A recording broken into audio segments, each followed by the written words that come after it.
So Simon, the 12 best areas Mm-hmm. for buying under market properties in 2024. That's a big call, mate. Yeah. It is a big call, and I typically don't like to make predictions. You know, a big thing about what I tell a lot of not only clients but just investors in general is you never want to try and predict the future. Anyone who tries to, you should run a mile, like, because no one on this planet knows what's going to happen in the next tomorrow, let alone 12 months, 2 years, 5 years, or 10 years. You know, you hear a lot about these so-called experts. They go, oh, you know, I reckon this area is going to double in value. Here's the next hotspot. If they get it right, you never stop hearing from them. But if you get it wrong, you never hear from them again. Okay, so this list isn't here's a guarantee of 12 areas. This is a list of, okay, here's 12 areas where all the signs are pointing towards it should be looking pretty good in 2024. Based on my experience, based on what I've seen and have firsthand experience of what's gone up in the past, these areas and these suburbs have very similar characteristics of that happening again. So that's all I'll say. And so as far as the rest of the list, obviously there's a link in the show notes below. Click the link if you want to download the full list so you can actually see all of it with all the rest of the details. We're not going to be going through all 12 today. Otherwise that would make a very long episode. Yep. We're going to be delving into what, 3, 4? How many are we? Yeah, however many you want to talk about. Well, why don't we start with the first one? And this isn't in any particular order. Have you categorized these? No real order. Just to preface a lot of these areas and a lot of these suburbs. The reason that I still think Perth is on the up is for 2 or maybe 3 main reasons. The first reason is, even though Perth has seen a lot of growth, if you take 2 steps or 3 steps back, we're about 2 to 3 years into the boom cycle following a 15-year period of absolutely nothing. In fact, a lot of Perth during that 15 years went down a lot after the last mining boom. I haven't really seen a proper boom cycle only last 2 to 3 years, right? So just on that alone, I feel like there's a lot of quote unquote legs left for Perth to keep going. What about from the affordability side of things? Super affordable, especially areas up and down the coast, you know, maybe 20, 30 Ks away from Perth. A lot of these areas, think about it this way. If you're a young family with $600,000-$700,000 to spend on a family home, whether you're starting out in life, whether you're, you know, you've just had some kids or whatever, and, you know, you're a median income earner, you can't borrow millions of dollars to buy a house. You can buy a 4-bedroom house within 30 minutes away from Perth, right next to the beach. And when I say right next to the beach, I mean like literally walking distance. Sometimes 1 street away from the beach. 4-bedroom house, not a unit, not a townhouse, but a 4-bedroom proper house for that kind of money. The scarcity factor there is unmatched. So for what kind of money? What are you talking there? 500-600K. 500-600K. Yeah. Or less if you want to go further. But think about it this way, like Sydney, Melbourne, Brisbane, definitely can't do it. Adelaide, you can't do it. So can you still pick up like 3-in-1s that maybe need a bit of love, like in the 300s, or are they all gone now? Look, 300s, they are still available, but you're not hen's teeth, but you are probably picking up something that's going to need quite a bit of work. Yeah. Or maybe in a compromised area, or both. Okay. So as an investor, I would probably steer clear away from that. It's interesting that you mentioned that price point, because there's a lot of people out there, for whatever reason, have a max budget of 400K, right? An absolute max budget, whether it's a mental figure or maybe that's what they can afford. So from what we're seeing on the ground, a lot of the properties that are selling that should be selling for around 350 are artificially pushed to about 390, 395, because there's just so many people under 400 just chasing that product. Yeah, right. Right. But interestingly, if your budget is, let's say 430, 440, the difference in quality is night and day, because suddenly at 400, all the people that have this 400K budget stops looking at the 410, 420, 430 mark. That's exactly what you're saying. Do you know what I mean? Yeah, yeah. So sometimes these, like, look, that's what you can afford, that's what you can afford. But what we're telling people now, if you can't buy a property with a starting point of 400K, just wait. Don't buy something for 350K just to get in the door, get in the market, whatever. There'll be a lot of people out there that'll tell you, yeah, 300,000, yeah, we can get you a good deal, we can get you a good property, high growth, this and that. But you are going to be making some compromises. So, you know, best to stick to that, a little bit of that kind of budget, minimum 400K. That's a really interesting insight. So if you can, like basically, is that something that you would almost even go to the extent of possibly look into teaming up with someone? Like if it's your max because it's genuinely your max, Yeah. that's the limit that you'd go to, or not limit, the level, you know what I I mean? had this conversation yesterday actually with a client. Like, obviously, there's so many variables. It depends on your personal circumstances and things like that. And theirs as well. And look, I mean, this person, they actually a couple. They weren't married, just in a relationship, and they were planning on buying one property each. Okay. They had a budget of about 300 to 350. Each. Yeah, Yep. each. And I was like, oh, if that's what you can do and you don't want to combine, like I said, just wait. Save up a little bit more. There's no rush. There's going to be more deals, more areas to buy, and this and that. And then they asked me, oh, should we pull it together, buy a property combined? Mhm. And I'm like, I can't really answer that question because I don't know you guys personally. I don't know the dynamics of your relationship. Logically speaking, you shouldn't because you're not married yet. You don't Mhm. know You have no idea where it's going to where it's going to end up, and it could get ugly, right? So, and then when you become distressed, I'll be there to buy this property. You told us to do this. So, the conscionable, if that's a word, thing to do is to advise them against it. At the end of the day, Okay. I do that quite a lot. Just tell people, look, just don't do anything. If you can't do it properly, just don't do it. Now, I feel like I can already hear people saying into their headphones, "Are you going to talk about this list or not?" Now, Yeah. I feel like I've taken us way off track, man. But look, we're But looking. coming back to Perth, Yeah. right? So most of these are in Perth. I feel like there's still a lot of growth left. I still like there's a lot of people moving to Perth, young families. That these areas are going through a lot of gentrification as well. Okay. So the process of a bad area, or not a bad area, but a less desirable area becoming more desirable. So what's the first one on the list? One of the first ones I want to talk about is a suburb called Koondoola, which is a suburb in the city of Wanneroo. Currently, the median house price is 405K. 12-month growth stats is 5.7%. Median rental yield about 6.2%. 5.7. That feels low for what Perth's been doing for the past 12 months. That feels low, and I'll tell you why. Because Koondoola is only it's quite a small suburb, right? It's about 15 kilometers to the CBD. Good proximity. Yeah, very good proximity. You can still get a 4-bedroom house for under about 500K on a decent sized block. Okay. The house might be a little bit older, but it would be what I would consider a low transaction suburb. So around 10 houses per quarter sells in this suburb, Yeah, but right. it's surrounded by a few suburbs that has a much larger transaction volume. Mm-hmm. So what happens is, and by the way, these suburbs, they don't really have any sort of tangible differences. It's not like, the suburb next door is significantly nicer. Okay. It's one of the suburbs that's somewhat overlooked.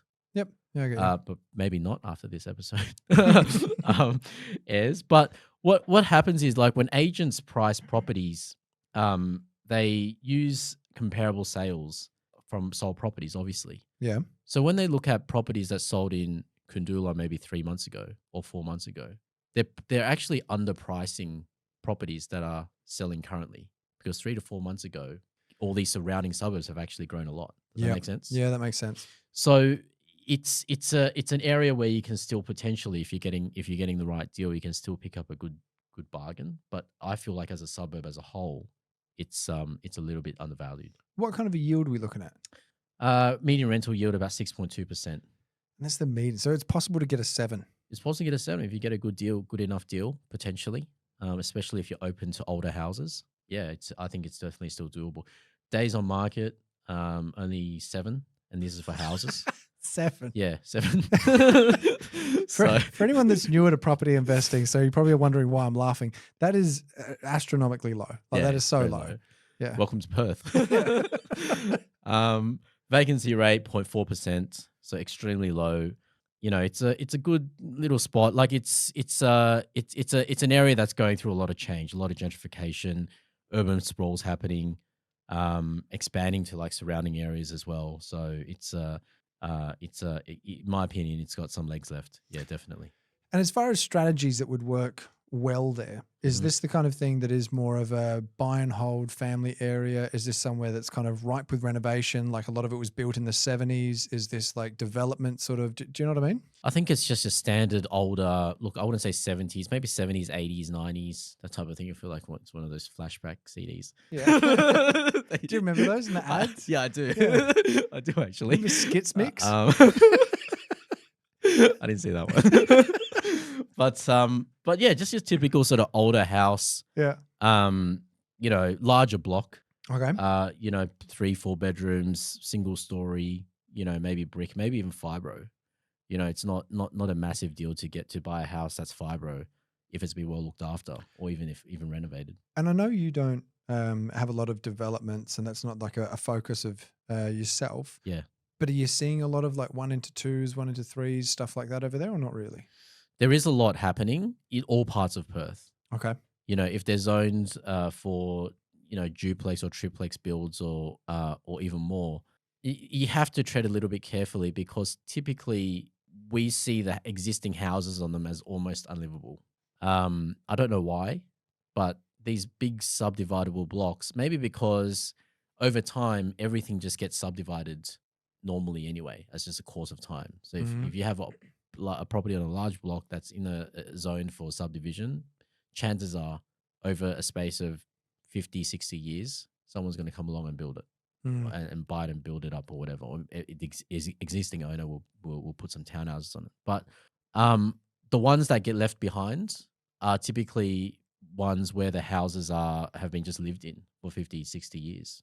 And there's a lot of wear and tear. There's a lot of maintenance, that needs to be done. But the other problem as well is like even a lot of distressed sellers, like people that need to sell urgently or quietly or for whatever situation. It's the whole thing of like, they know what they have. If they're living in a street where all their neighbors have turned their one single house into 3 houses or 4 houses or 4 lots or whatever, they know that their house has potential. So what that means is it's just going to translate to a higher expectation. Yeah. Higher expectation, higher purchase price, and the cash flow goes down. So development potential is always a topic of interest for a lot of my clients, but my suggestion to them always is just to keep it simple. Get yourself to a point where you have enough cash flow, enough equity to be able to do development properly. When I say development properly, you can buy a proper site, maybe a 5-lot subdivision where there's more money in it, and then you can do it immediately. You don't have to wait until you have more funds and this and that. So yeah, I mean, even though a lot of these houses are subdividable, sometimes it's not the best thing to go for as well. That makes perfect sense. Yeah. And is there anything else that's really standing out about at Koondoola? Am I saying it right? Koondoola, yeah. Koondoola. Is there anything else that's standing out about Koondoola that you wanted to leave us with before we move on to the next area? Well, Koondoola, surrounding suburbs like Girraween, it's been growing pretty much consecutively for 3 to 4 years. So one thing, as in with all places in Perth, is just be careful what you pay. Just don't make sure you're not overpaying. Make sure you're not getting caught up in that FOMO. Yeah, not getting caught up in the FOMO, which can be easy because it is a small suburb. So whenever property comes up for sale, it typically gets hit a lot with a lot of investors. Being a part of City of Wanneroo, there's quite a lot of stuff happening in the City of Wanneroo that's going to help the area gentrify quite a lot as well. So, for example, there's what they call the East Wanneroo District Structure Plan, which is basically 8,000 hectares of land in this area being constructed up until 2031. They're building 10,000 new dwellings and creating a lot of jobs and infrastructure and all that kind of stuff surrounding it as well. Sorry, how many new dwellings? 10,000 is what they're saying. That's huge. 10,000. Yeah. And so let's say in 8 years or so. 2031, yeah, 2031, around about 8 years. So look, again, a lot of people might have some concerns about that, with a whole influx of new housing. That's what I was just about to say. What does that do as far as the scarcity factor? Well, if we look at what happened in areas in Sydney and Brisbane, new housing estates or new sort of lands being rezoned for development is not necessarily a bad thing. It actually can be a really good thing in the right context. Okay. Because if you get a massive influx of new houses coming in to an old suburb, it actually lifts up the older part as well, because you get a brand new demographic. The demographics of people buying up brand new house and land packages are typically young families, higher income families, uh, and the prices they're paying for these new builds. Let's say to build a new house with land now, you're what $600,000 as almost like a starting point. Mm. The people that bought these older houses for $400K on massive blocks, suddenly that they're more valuable.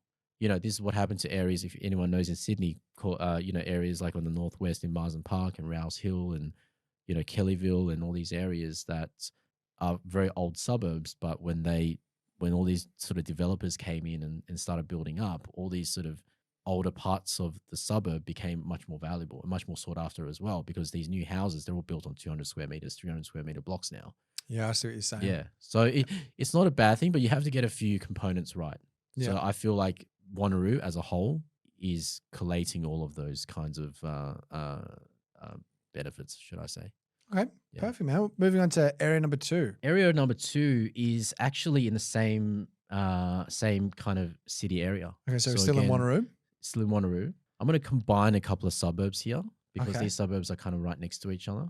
So we've got Merriwa, we've got Ridgewood, and we've got Queens Rocks. Merriwa, Ridgewood, and Queens Rocks. Queens Rocks. Queens Rocks. Queens Rocks, yeah. Quinns. Queens Rocks. Now, these areas are north of Perth. They're right next to, typically, they're very close to the beach, especially Queens Rocks. And again, what we've seen over the past, I would say 12 to 18 months is the area changed quite rapidly. So there's, typically if you talk to anyone that's lived in Perth, this area used to be like, I wouldn't say like a bad area, but kind of like a bit of a working class. Kind of below the blue collar. Yeah, correct. Like a more kind of like a blue collar area. Yep. But over the past literally 2 years, it's just had a massive influx of young families and owner occupiers filtering into this area, buying up lots of properties to live in. That's a very clear distinction. They're not only investors. There are a lot of investors there now, but the people that have moved in are mostly people looking for houses to, raise their families and things like that. And in the process of doing that, it's experiencing a lot of change physically. The streetscapes are becoming better, the local shops are becoming better, the parks are becoming better, the local schools. And you reckon that's because we've got more people moving in or that have moved in that are owner occs, basically. There's more pride in the area because it's like, no, this is my piece of dirt. Correct. Yeah. I mean, it happens with every suburb. Yeah. Any suburb right now that's considered middle class or middle income or nice even, they used to be working class. They used to be blue collar as well. But over time, they gentrify and they change. And the process of that change is, number one, driven by affordability. What's the median house price here? Median house price in Merriwa, for example, is $460. $460. Still super affordable. Ridgewood median's $440. Queens Rock is a little bit higher because it is a little bit closer to the beach. So that's about $600 at the moment. Okay. So super affordable, good houses. A lot of these houses are a mixture of both sort of established older houses on blocks around about the 500-600 square meter mark, or new land releases, especially on the more northern side of the pocket, is around about the sort of 300-400 square meter mark. So, but in my opinion, there's value in both. It just depends, like I keep saying, whether it's a brand new house or an older house, you kind of have to just look at what it is, where it is, how much it's worth, and then make an assessment from there. Well, it depends on the deal. Correct. Yeah. Correct. Okay. And what are we looking at for a sort of approximate rental yield there, or average rental yield? Merriwa rental yield is 6.2%. Ridgewood rental yield 6.3%. Queens Rock is a bit lower because the median house price is a bit higher, so that's 5.4% at the moment. Okay, so we're still in the sixes as the median. Yeah, absolutely. I should say the median perhaps takes into account like townhouses and villas and units and stuff like that as well. But even with houses, especially if you're getting a good deal, it's still definitely doable around about the 6% mark. Yeah, right. And that's another indication as well. Like if I look at what happened in Sydney, in Western Sydney, back before the boom happened, all this Western Sydney stuff was all around 6% rental yield right off the bat. You just buy the house, rent it out, 6% yield. Same with Brizzy, Logan, Ipswich, 6-7% rental yields off the bat. Can I ask, how do you feel mining is going to come into play here? Do you look at that at all or not? Well, one of the reasons why we avoided Perth for so long is because it was so mining focused, right? But what we noticed about 2 years ago is the growth is now being driven by owner occupiers. A lot of people moving there. So literal population growth. And I guess a telling sign is that recently, maybe not very recently, but at least within the past 2 years, commodity prices have actually gone down, but house prices in Perth have actually gone up. So all these signs tell me that this particular boom cycle is not really mining driven. It's more driven by perhaps a necessity. Yep. Because a lot of people on the east coast now, Sydney, Melbourne, and Brisbane, just simply can't afford to live buy like an average family home. Sydney definitely. Well, kind of makes sense. If you're living in Sydney right now and you've got 600 grand to spend, Yeah. you're probably struggling to find a unit that you're happy with. Unit, and you have to be, quite far away from the city. I mean, I always use an area like Blacktown as context because even if you're earning $200,000 a year now, it would be difficult for you to buy an average house in Blacktown.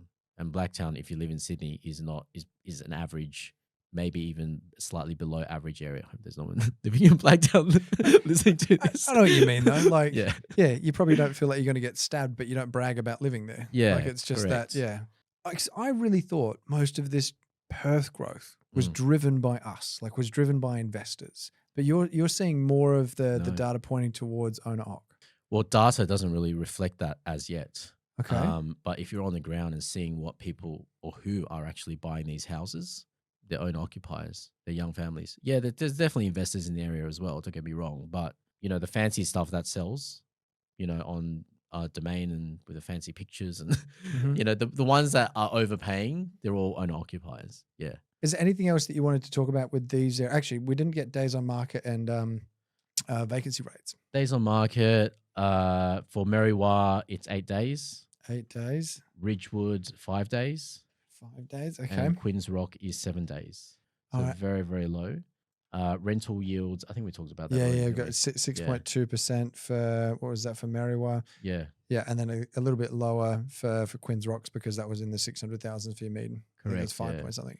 Yeah, I mean, in anticipation of population growth as well, I just want to make this point. In the city of Wanneroo, and this is one of the reasons why I think this whole area is going to start taking off, has already done so anyway. So between 2021 and 2041, the population for the city of Wanneroo is forecast to increase by 151,000 people, which equates to about 69% growth. That's huge. Yeah, it definitely is. So it's an annual change of about 3%. So 2.5-3%. We were talking about 8,000 new dwellings before. That's not even scratching the surface of demand. They'll be filled up literally immediately. Yeah, and they'll be looking for more as well. 2041 sounds like forever away, but it's not. Not really. I mean, what 20 odd less than less than 20 years now? Yeah, it is now. It's 18 years. I don't know. We keep guessing math slightly wrong. Crazy. I think. Yeah, I think so. All I know is I graduated in 2002. High school. I was 2003. So 2041 is like Back to the Future. People should be on like hoverboards and all that kind of stuff. Yeah. And as far as area number 3, then where are we off to next? Is it still in WA, or is there somewhere else on the list you wanted to go state-wise? Well, I want to talk about Queensland. Okay. So one of the areas that we've been buying heavily in over the past couple of years now, but probably more so recently, is Ipswich. Ipswich, yeah, all right. Ipswich. I mean, Ipswich has been on, everyone's been talking about it for many, many years, even when I started buying properties 15 years ago. But what's happened is just quite simply urban sprawl. Mm-hmm. As everyone knows, Brisbane as a whole has gone up so much over the past 5 or 6 years, I would say. The boom started about 6 years ago. Mm-hmm. And it's a lot of the inner city brizzy stuff has gotten to a point where, similar to Sydney, if you're a high income earner, you can't afford to buy an average home anymore. So what happens is, as it always happens, people go to the next best thing. And the next best thing are areas like in Ipswich. I mean, Goodna is a very good example. Goodna is a suburb in Ipswich where you're still about 25 kilometers from the city.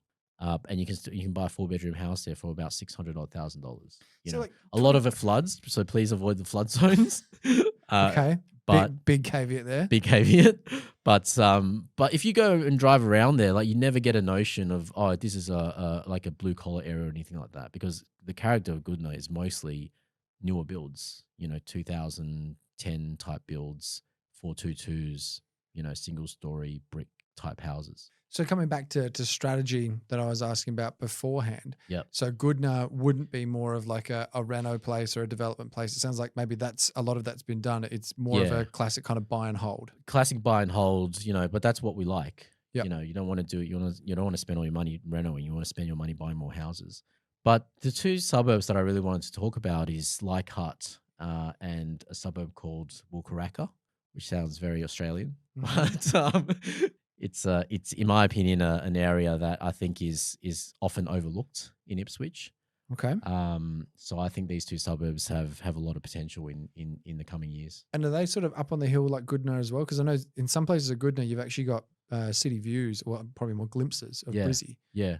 No. You're not Well, getting. I'm just thinking flooding wise. It's the only reason I ask. Well, I mean, there's flood maps, right? Okay, any suburb in Brisbane, from Bulimba to, Logan, you're going to get flood zones in different parts of the suburb. So, when we buy in Brisbane, it's very, very important to the very first thing is check whether it's in a flood zone. Yeah. If it's in a flood zone, don't even bother. Right. It's not even the likelihood that it'll flood, but it's actually the perception of the flood zone that will impact how you sell the property or how much money you get when you sell it. So Logan City Council, I'm pretty sure changed a lot of their flood maps. I think it was last year. Yeah, they did. A lot of people got annoyed at that They because did, now all of yeah. a sudden they're in flood zones when they Yeah. weren't beforehand. Yeah. But I think they had to because it was like, well, there's floods now, so Yeah. we've got to do the right thing. Correct. Do you purposely not buy even close to the border for that reason? Or do you look at that and go, no, we've got to deal with the information we've got now, not predict? Generally, yes. So if we're like maybe one street away from the flood zone, we would typically avoid it. But sometimes you have to look at it from just a common sense perspective, Like if a lot of flood zones or deemed flood zones are not anywhere close to waterways. It could be like an open field or a park, because it might be lower lying Kind of land. fish bowls a bit. Yeah, exactly. That might be a flood zone. So if you buy a house close to that, it's not like your house is going to flood in the next rain event or anything like that. Yeah, I get you. But honestly, just avoid it. If you see a house and if it, like what I call sleep at night factor is important.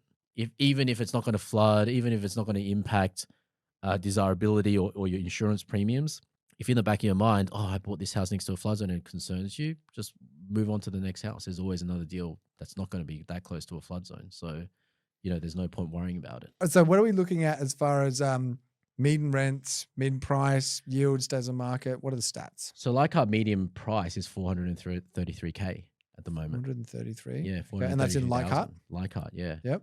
It's pretty low, like for Brisbane standards. Absolutely. And what about a yield?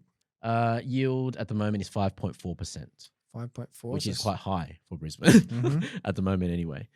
12-month growth, 8.2%.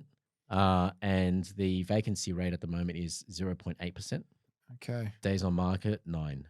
And so with the difference between, what was it again, Leichhardt and Wulkuraka. Wulkuraka median price is 506K. 506. 12-month median growth is 6.5%. 5, yep. Rental yield is slightly lower, 4.8%. And days on market is a little bit higher, 23. And what's your preference out of both? If you had to pick. I can't.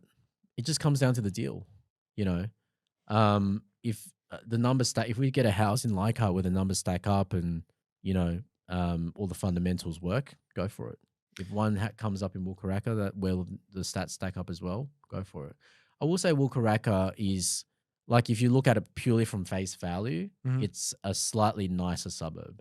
So the houses there are, on I guess of a nicer quality. Physically, like if you look at it, you get some really big, nice blocks in Wulkuraka. So it's actually a little bit harder to find good deals there because the type of people that live there are, they're just expectations a little bit higher in terms of what they want for house prices and things like that. So as far as like future potential for capital growth, would you say that would put Wulkuraka maybe a smidge ahead? Look, a rising tide lifts all boats. I think, percentage growth wise, you can't have one grow a lot and the other being left behind. I've never ever seen that happen. If anyone has, please let me know.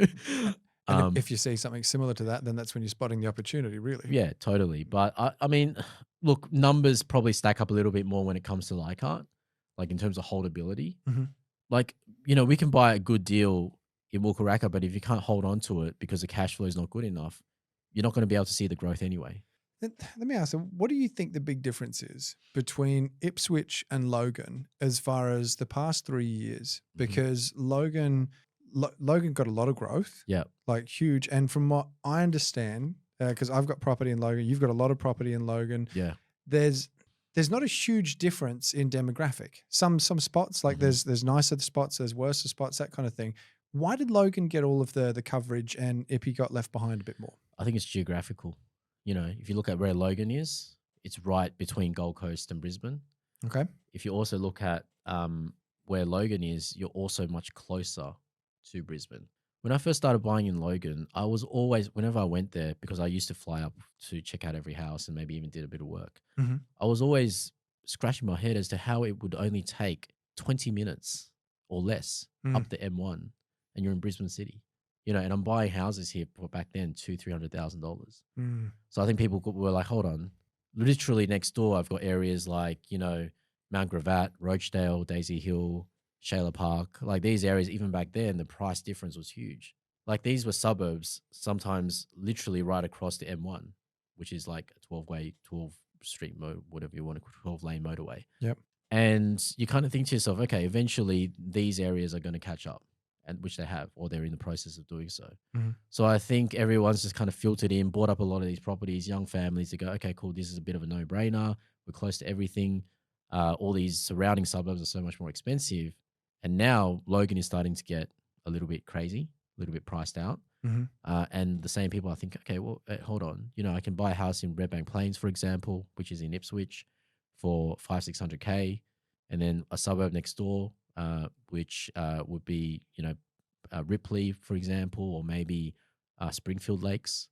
Again, the price difference is massive, but geographically, it's so close to each other.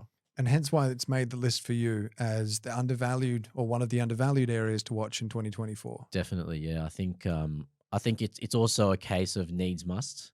If people within a certain budget want to live in a house, Mm-hmm. sooner or later they're going to have no choice, as bad as that sounds, to move into Ipswich. But Ipswich is, I mean, there's so many publications and um, uh, uh, articles and so on about Ipswich being the highest growing region in all of Queensland, and Yeah, some right. say even all of Australia. And that's really due to population growth. It's really due to areas like Ripley, as an example, having a lot of land being rezoned for development. They're redoing the town centre. There's a lot of infrastructure stuff happening. I don't remember everything off the top of my head, but they're building new train lines and new roads and motorways linking Ipswich to the city. So I think all of these will play a big part in the future. All right, so we're looking at a few different areas in WA, a couple of different areas in Queensland, but we're just touching on three here. Realistic. Well, we've kind Yeah. of cheated. I feel like we've really talked about more like 5 or 6 anyway. But we've still got another 9 to go in the booklet. So Mhm. if you're wanting to find out more about the most undervalued areas potentially, because no one's got a guarantee, but Mhm. for 2024, click the link in the show notes below and download the rest of the booklet so you can see exactly what Simon's talking about, and hopefully snatch yourself an undervalued property. Start building up some of that equity and keep growing your portfolio. But if you're wanting to actually just get the man to do it yourself, then give him a call. I'm sure his link will be in the show notes as well.